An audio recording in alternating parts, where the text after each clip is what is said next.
Mr. Mητσοτάκη, thank you so much for being with Bloomberg TV today. Is your party, New Democracy, going to vote on the measures agreed between the Greek government and the creditors? Well, first of all, let me clarify that when we talk about measures, we're really talking about two separate things. First thing has to do with the structural reforms which are included in the third program, which have been significantly delayed by the current government. We've always been in favor of important structural reforms, and if anything, we accuse the government that it is not implementing them and not assuming ownership of these reforms. The reason for that is that the creditors are requesting what we consider to be excessive fiscal measures which go beyond the end of the current program and affect 2019, 2020. We're not going to vote for those fiscal measures. We've made that very clear. We feel that these fiscal measures are the cost that Greece unfortunately has to pay for the incompetence of this government. But if anything, on the structural reforms, we've been advocating the government to move faster in that direction, be it liberalization or privatization or deregulation. But unfortunately, on that front, we've seen very little progress. If the second review drags on until July, until the deadline where Greece has to repay as much as 6 billion euros in debt, and then the government calls for the opposition to support the measures to avoid a Grexit, how would you react? Look, I mean, I don't even want to contemplate that scenario. The reason being that we think that it is inconceivable that Greece will relive what it experienced during the first traumatic 6 months of 2015. I've made it very, very clear to Mr. Tsipras that he should complete the review as quickly as possible. Let me remind you that this review should have been completed a year ago. Had it been completed a year ago, nobody would be asking for additional fiscal measures. So the option that we drag on, we sort of blackmail again, hoping to find some sort of accommodating political solution is not an acceptable option by us. Mr. Tsipras has brought us into this mess. He's been claiming that he has a solid parliamentary majority, so it's up to him to deliver. But any delay right now is at the expense of the Greek economy and will significantly undermine the possibility that Greece will achieve the estimated forecast for growth in 2017. What if your party family in Europe, the EPP with Angela Merkel, actually asks you to support the current measures? We've never been asked to support this government. Again, I'm accountable to the Greek people. I've made it very, very clear that this is a bad government for Greece, that the sooner this government leaves, the better it will be for the country, and that the cost of this government remaining in power is significant for the Greek people and the Greek economy. The majority of Greeks seem to agree with this. I don't have a way to force an early election. However, I'm convinced that if it were to happen, we would win. Greece would get a better government, a much better government than it currently has, and certainly a government that would assume the true ownership of the necessary reforms to drag Greece out of this mess. So you're still asking for snap elections? This is a constant request for us in the sense that, and we don't associate it with the second review. These are two sort of independent issues. For us, this is a bad government. Even if the second review is completed, Greece will drag its feet. And it will drag its feet because there is no confidence to attract foreign investment. Because we have a government that is in this peculiar situation. It has to implement a liberal reform program in which it does not believe in. So this is not a sustainable situation for Greece medium to long term. Do you think Greece has time for snap elections? Well, snap elections take 3 weeks. So it's again, we've been dragging our feet for a year now. So it's not, for me, it's not a question of timing. The fundamental issue is: do we have the government that can lead us out of this crisis? Do we have the government that can avoid, at the end of the third program, a fourth program? Because what will happen in the middle of 2018, assuming even that we complete the review? Again, let me re-emphasize that I've been asking Mr. Tsipras to complete this review for the past 9 months. So it's not that we're against the completion of the review, but we see that we're again being dragged in a situation which is certainly detrimental for the average Greek people. So if Alexis Tsipras does manage to close this second review before this July deadline, Do you think snap elections are off the table? No, I'm not. What I'm saying is that we will keep on. Look, opposition parties. The job of opposition parties is to try to get into power, especially if they think that that the current government is not doing a good job. Again, I'm in no position to predict when elections will take place. In any case, we will use the time available to become better. I think we've portrayed a very different image of what a traditional Greek opposition party usually does. We've shied away from populism. We've said very clearly that we're not going to make promises that we cannot keep. And we're putting forward our own program, which is an aggressive reform program that goes beyond the commitments that the country has assumed in the third program. So in any case, we will use the time to make our case to the Greek people more convincingly. If you were elected, what would you do differently then? What I would do differently is place all my emphasis on jobs and growth, because this is clearly not being done by the government. But if the creditors have the exact same request that they have today, what can you do? Let me first of all point out that a lot of the growth-enhancing measures which are necessary are not being implemented. Where is progress on privatization?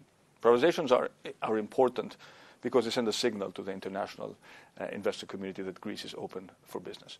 Where are the simplification measures to make investing in Greece more attractive? Where are the specific sectoral policies that would leverage our comparative advantages, be it in agriculture, in renewable energy, in tourism? We don't see any of those. And we don't see any of those because Syriza is not a typical social democratic government. This is a government that comes from the hard left. It's a government that is implementing the program by necessity and not because it believes in it. And obviously this is not creating the proper sort of context to establish the necessary confidence. We are a center-right, pro-reform, liberal party that is placing private investment, entrepreneurship, job creation at the center of our program. This is what Greece needs today. And that is why, again, we believe that we cannot afford to lose time. The quicker we have a political change in Greece, the better it will be for the country. But we would do a lot of things very, very differently from the current government. And the one thing that we would also do differently is that we would make it clear that we sever our ties with the old clientelistic state. Because Syriza is again repeating all the mistakes of the old parties in building its own new army of political clients by hiring people right, left and center. So very quickly, how would you...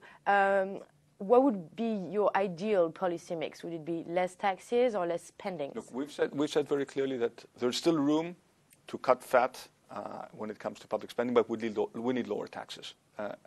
There's no doubt about that. And we're also claiming, and we're leading this effort to convince our creditors that we also need lower primary surpluses. I've been making this case for a long time now. Maintaining primary surpluses of 3.5% for a decade is not sustainable. Greece needs a little bit more fiscal space. How would it use this fiscal space? To lower taxes, not to increase government spending. So I want a smaller and more efficient public administration, and I want a competitive economy with lower taxes that will attract investment and grow the economy. So it's a different policy mix from the one that is currently being imposed by the government. Do you believe a fourth bailout has to be done? The closer we get to the mid sort of June 2018 deadline without any real progress, the greater the likelihood, and that would be tragic for Greece to contemplate that we'll again be stuck in a program for the foreseeable future. So again, we're losing time. Had the government been able to stick to its initial schedule, we would already have had access to QE, which is again something which is necessary. But why has it been delayed for so long? It has been delayed for so long because the government has not completed the review according to the schedule. So the ECB is not including Greek bonds into quantitative easing at the moment. If you were an investor, would you buy Greek bonds?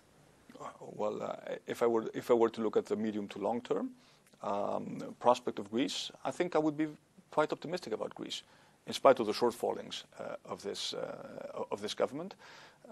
I think that whenever a political change will take place, there is going to be a government that is clearly going to be more friendly to the international investor community. So, I like the long-term prospect of the Greek economy, and I do think that, and I hope that at some point, once the review is finally completed, that we will have more visibility on the debt side, and that the Greek bonds will also be included in the QE program. But again, Mr. Tsipras has spent so much time talking about a debt write-off that he has not come up with a realistic proposal about what sort of interventions we need on the debt side. But in the short term, right now, would you buy Greek bonds as an investor? Well, that's not my job. My job is not to advise people what they should be doing, in the short term. Again, I am hoping and I'm wishing for this review to be completed as soon as possible in the best possible way. I'm afraid that it will be completed with a significant cost for the Greek taxpayer, especially the weaker Greeks. But that is the cost of Mr. Tsipras' personal incompetence. So I'm in no position to give investment advice, but I still think that Greece as a country has significant and substantial medium to long-term prospects and has a lot to offer. Are you concerned about the election cycle in Europe? France, the Netherlands, then Germany. How is that going to complicate any Grexit solution to avoid a Grexit? Well, first of all, I don't even want to talk about Grexit. And it's not an issue we should be talking at all about. Every time the Grexit discussion creeps into the public debate, it does damage to Greece. Our spreads are increasing. Grexit is not an option for Greece. Should probably tell that to some of the Syriza MPs who keep coming back to the issue. But we, as the main centre-right party, make it very clear Grexit is not an option. We will also do whatever it takes for Greece to remain at the centre of the European integration project. Also looking forward to the discussion about the future of Europe. Obviously, domestic electoral cycles are of importance. I never comment on domestic politics on other countries. I just hope that 2017 is going to be the year where we sort of push back against this rise of populism. And if we were to have an election in Greece in 2017, it would mean the defeat of populism in a country which first elected a populist government into power. And that, I think, is going to be a positive message, not just for Greece, but also for Europe. But if we have changes in the governments in France, in the Netherlands, and possibly Germany, how do you think this new landscape could react to a new Greek crisis? Well, I'm hopeful that we will have reasonable governments in all three countries that will look at the bigger picture. Again, as much as we want to focus on what's happening in the European context, we need to put our own house in order. And that is why I focus so much on the ownership of the current reform program, because that is within our control. And that's where we should be placing all our emphasis. And that is where, unfortunately, the government is failing.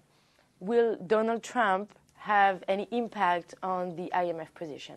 I don't know. But again, it seems right now very, very likely that the IMF will participate in the program. And on that, to that extent, I think that this is today the most likely scenario. I don't see that changing.